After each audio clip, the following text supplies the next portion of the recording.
Coach, we're gonna jump in our true and false segment a little bit and have a little fun with it. There we go. Change up the flavor of it. So true or false, or if you have something to add on to the story, go ahead. And I'm gonna jump off because I know you're running back. Running back. So I'm gonna give you the first one. True or false? The running back position is being devalued. True. Very much so. You want to elaborate on why? Yeah, touch on it a little bit.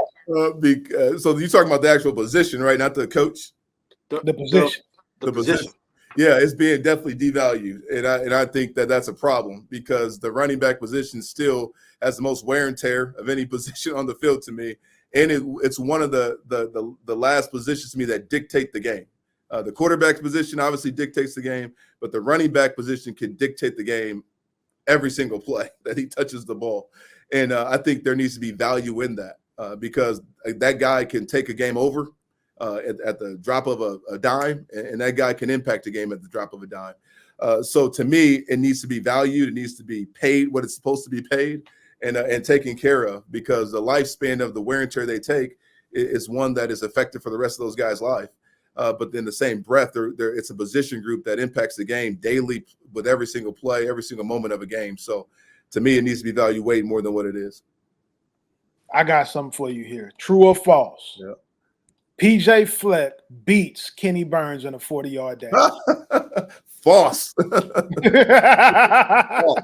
I still want to throw this. I love Coach Fleck, but I did play at Indiana. No offense. Indiana, and I was a state track holder at the state of Illinois record holder for my high school. So whenever he's ready, I'm ready. Or I told him that he didn't take me up on my challenge quite yet. But yeah. So he didn't want none of it, huh, Coach? He none of it. He didn't respond to me. He's one of my closest friends. So, Coach, true or false? Ohio football is as good as any brand of football in the United States. True. I didn't give it enough credit till I got this job. It is a phenomenal football state. When you talk about some of the programs in the state that constantly give you Division I caliber players, it's unbelievable. Not only that, I mean, from top to bottom, programs that are just ran traditional powerhouses like St. Eggs, the Ginn Academy. I mean, there's so many that are just pumping players to the collegiate level, which is awesome. And like I said, I didn't give enough credit till I got here, but it's a place that we have tried to take over the state of Ohio, and we call ourselves Cleveland School because we're only about 40 minutes away from them. But it's a great state for high school football. True or false? Running back coaches know offense well enough to call these. Absolutely. True, they do. They do. Absolutely. I think that running back coaches, they got the advantage of being a part of the pass game and the run game, which is a big advantage. So they know protections, they know concepts, and then they also know your run fits, how teams are trying to take away things in the run game to give you advantage with your RPO game. So I think that's a big misconception with running back coaches. I think that since they are typically relationship builder coaches, because typically running back coaches are some of your top recruiters on your staff, that people devalue what they do from a football standpoint. But I think some of the running back coaches that I've been around are some of the best coaches in the country and in the landscape of college football. Coach, last one to get off the hot seat. All right. Yeah. True or false? Carl Reed was easy to deal with as a high school head football coach. I'm gonna take the political answer here and say true. Because he still has a big impact, so I can't say false, but no, I'm gonna say, real is rare. False. Carl Reed was no, you know what I'll say about Carl? He always stood up for his players first and foremost, and what was best for them, which I think is very maybe not as common in high school football and recruiting anymore. And then also he was always real with you. He told you what you were getting in the student athletes and what you had to expect from them.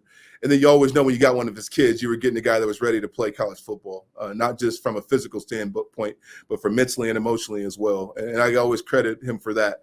But then the same flip of that, if you said you're going to do something and you didn't do it, Carl's going to tell you about that too.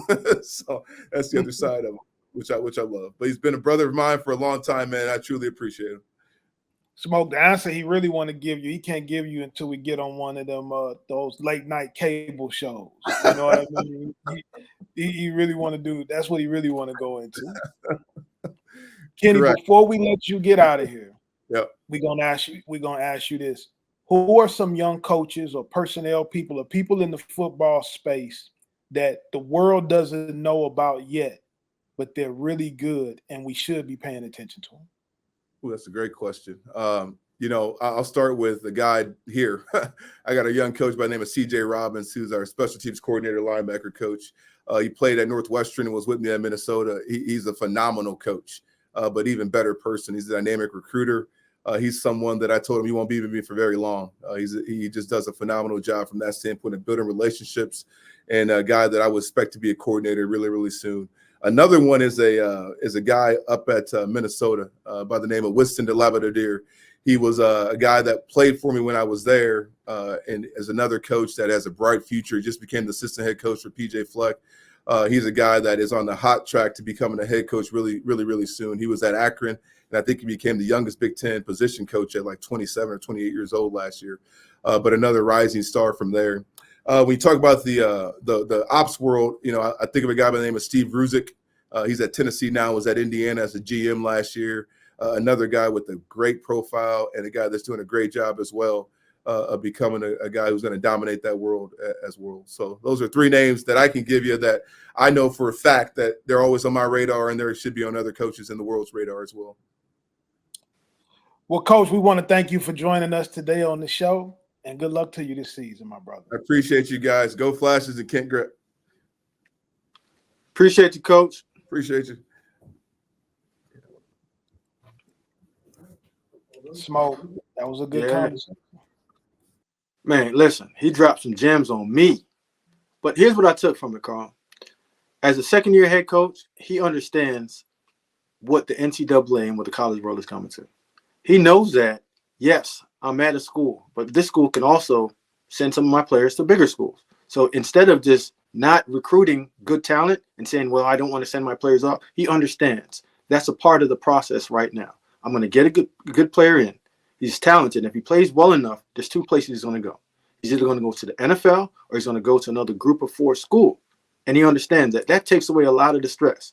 Second, they are doing a heck of a job of evaluating, IDing talent, and recruiting it. The first thing that he talked about was ID, evaluate. Forget about recruiting. We all understand recruiting is constant communication. But the ability to evaluate the right talent to get in your building goes so far, because now you have talent that's going to grow, and growing with talent gets you wins.